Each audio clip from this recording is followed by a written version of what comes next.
భౌతికమైనటువంటి రూపురేఖలు కొన్ని అవసరాలకి మాత్రమే స్త్రీ పురుష భేదాలుగా చెప్పబడ్డాయి.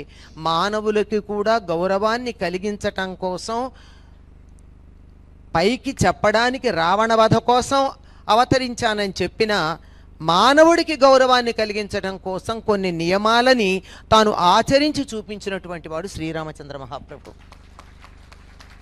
లేకపోతే రావణ సంహారం తర్వాత వెళ్ళిపోవచ్చు కదా.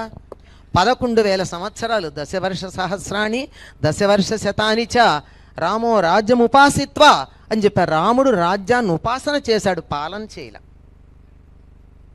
రాజ్యాన్ని ఇప్పుడు మన భారత్ మాతాకి జై అన్నట్టు ఆయన భూమాతని నిరంతరం ఉపాసన చేశాడు, గౌరవించాడు, పూజించాడు.